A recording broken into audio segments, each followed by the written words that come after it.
किसी शख्स की हॉबी ऐसी है जो उसको लगता है कि यार अब उसको या तो महसूस हो रहा है कि यार मेरा ये शौक जो है ना ये मुझे दुनिया और आखिरत में कोई बड़ा फायदा नहीं दे रहा है, चेंज कैसे कर सकता है वो शौक? यार मेरा भी किताबें पढ़ने का शौक हो जाए या मेरा इल्म दीन का शौक हो जाए या वॉट एवर शौक वो चाहता है कि मेरी हॉबी चेंज हो जाए, उसका क्या तरीका है? देखिए, हॉबी चेंज करने का मतलब ना एक किस्म का आदत चेंज करना ही होता है, और इसके लिए बाकायदा तरीके होते हैं कैसे तब्दील की जाए। जैसे एक तो ये होता है कि एक होता है आदत छोड़ना और एक होता है आदत बदलना। आदत छोड़ना बहुत मुश्किल है, यानी हम ये कहें कि मैं ये आदत छोड़ दूं और मैं दूसरी आदत अपनाऊं नहीं, ये बहुत मुश्किल है।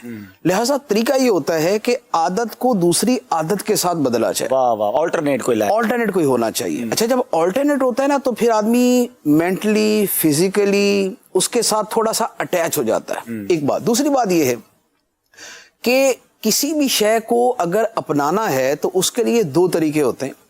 एक तो ये है कि उसके फवायद और नुकसान सारे लिख ले। फवायद से मुराद ये है कि अगर मैं ये करूंगा तो मुझे क्या फायदे होंगे, ये लिख ले आदमी। और पहली को छोड़ने के क्या फायदे होंगे वो भी लिख ले, और पहली को करने के नुकसान क्या थे ये भी लिख ले। खुद ही से बात करनी है फिर भी लिखे, खुद ही लिखे, फिर भी लिखे। इससे क्या होगा कि आदमी को हफ्ते बाद तो भूल जाता है कि मैंने क्यों शुरू किया था।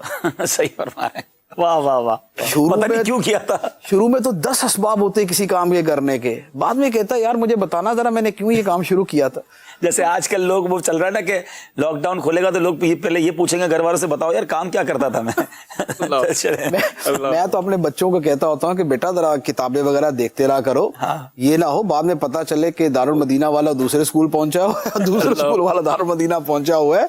वैन का नंबर भी याद रखना अपने। ठीक है। तो क्लास में तो एक तो शय के फवायद लिख लेना ना, ये मोटिवेट करता रहता है, वक्तन फवक्तन उसको देखते रहना। दूसरा ये होता है कि हमेशा आदत की इब्तिदा तकल्लुफ से होती। आदमी तकल्लुफ से काम करता है, बार बार करता है, उसके मिजाज के अंदर पेनिट्रेट करता है, उतरता है, फिर वो बदलते बदलते वो कुछ आदत बनती है, फिर आदत को बार बार करता है तो वो शौक बन जाता है। बाज वो लोग कि जिनको शुरू के अंदर नमाज पढ़ना उनके लिए बड़ा बोझल होता है, लेकिन वो जैसे तैसे मजबूर करके नमाज की तरफ आते हैं, लेकिन फिर नमाज पढ़ते पढ़ते आदत हो जाती है। आदत जब हो जाती है फिर छोड़ना मुश्किल हो जाता है, लेकिन उस आदत पर भी जब वो मुसलसल लगा रहता है तो फिर शौक बन जाता है।